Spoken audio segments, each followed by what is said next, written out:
Media, thank you for accommodating us for the second press conference today here at the Hamilton Police Station in 2 hours, no less.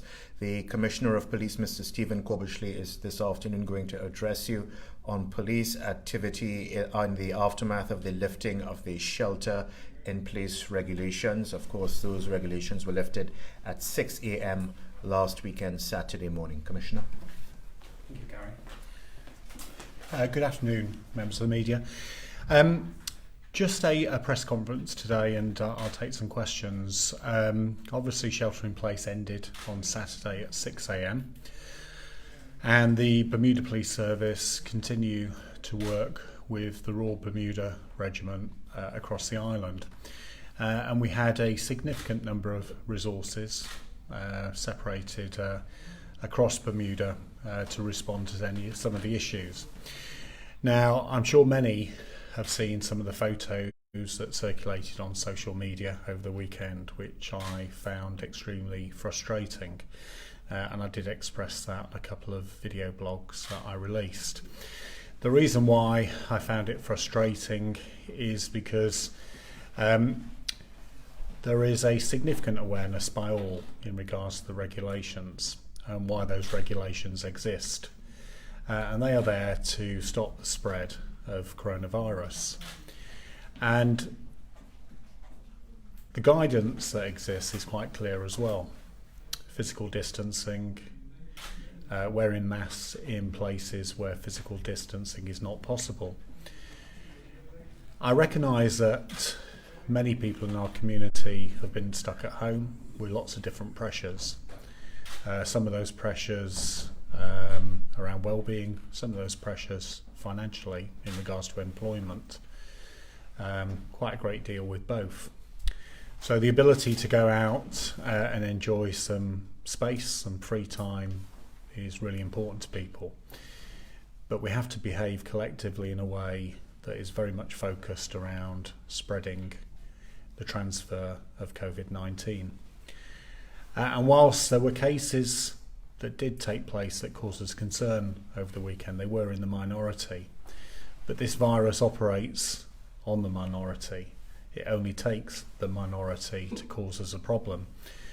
And as echoed by the Premier, we don't want to go backwards. We don't want to go back to shelter in place. But if people choose to behave in a particular way that ignores the health guidance, two things could happen. Firstly, they would be subject to law enforcement powers. And let me be clear what those powers are. They would mean somebody would go to court. And we've seen recently quite significant fines being applied to them.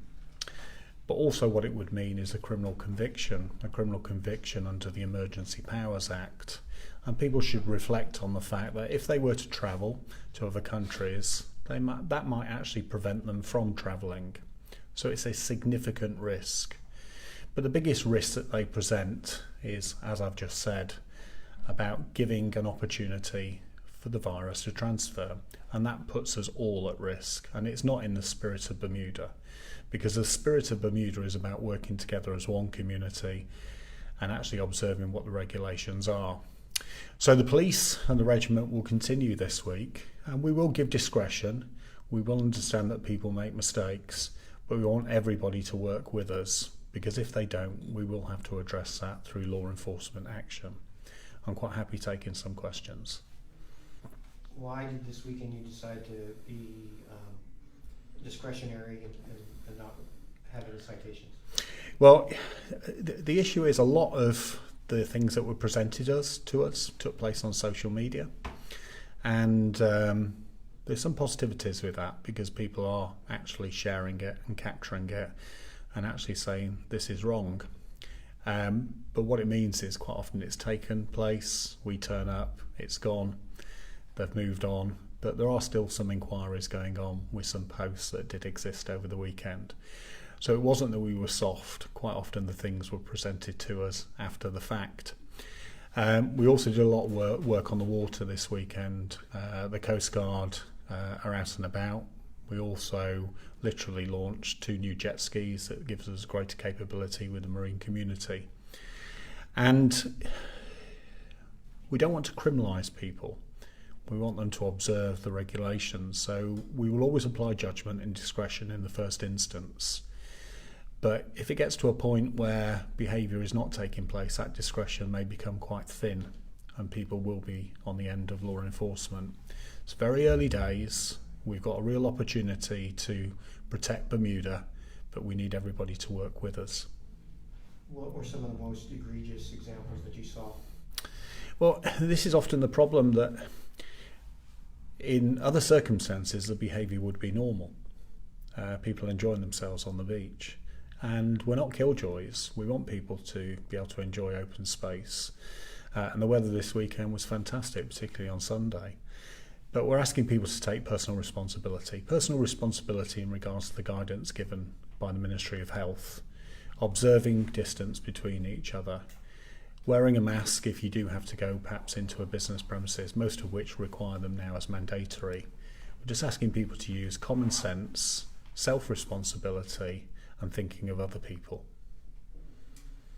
So just following on the social media part, what powers do you have to follow up on that? If I post something on social media and you can see in real time that I've flouted the rules, how are you able to act up on that? Is this an admission, Jonathan?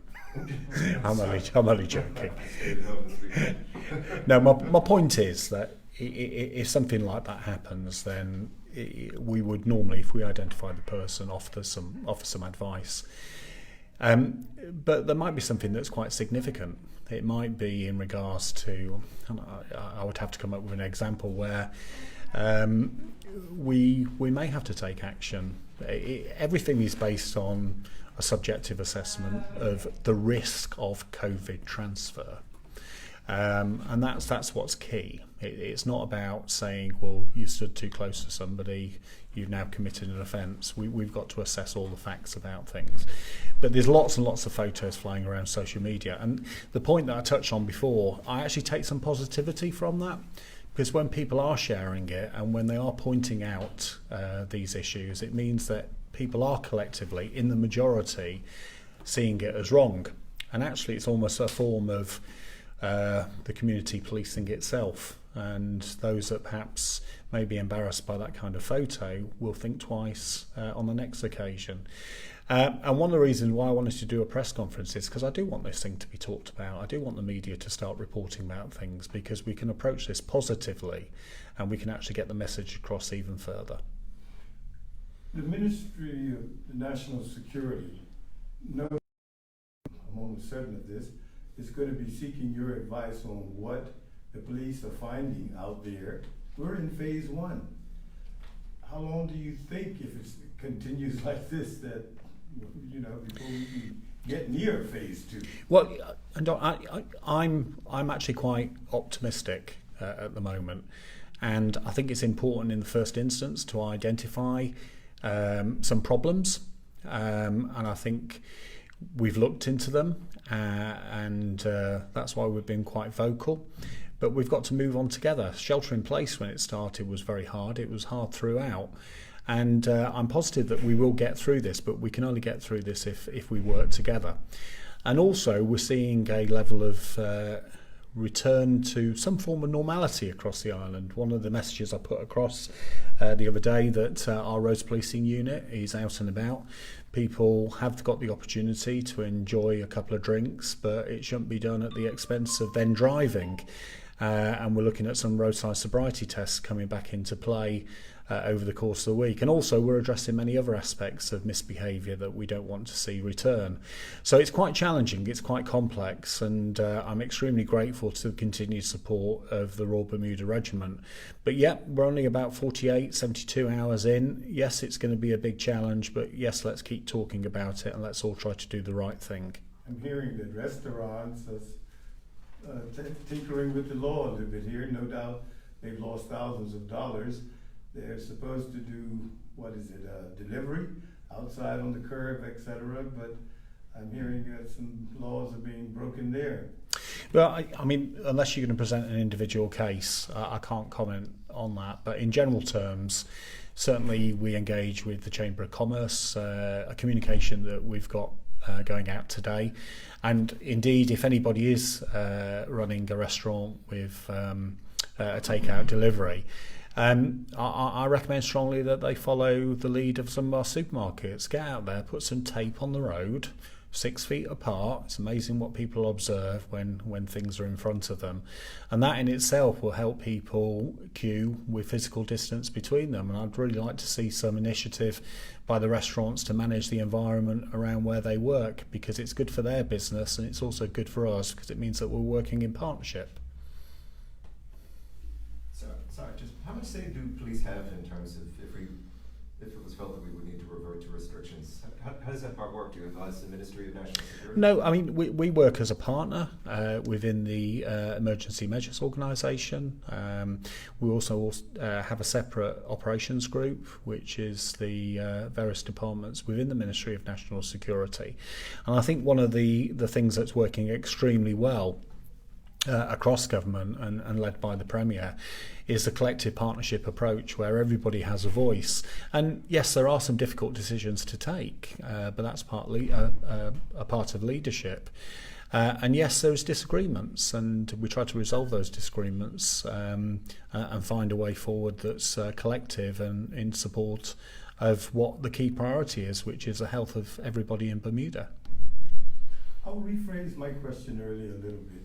How much of an input do you have with the Ministry of National Security to give Mr. Keynes and company and the government the green light to go to phase 2, to say everything is looking good out there, or yeah, we agree with that? Yeah, I mean, I've got an important voice because obviously I represent the Bermuda Police Service. We see a lot more around what's going on the streets, the behaviour, some of the issues, but there are many other factors as well. There's the economic factor, there's the education factor, the financial sector, there's the tourism factor. So there are many important voices, and it's about bringing those voices collectively under one heading, and that's the health agenda, and that's the most important thing for Bermuda at this present time. Thanks, everybody. Thanks, Commissioner.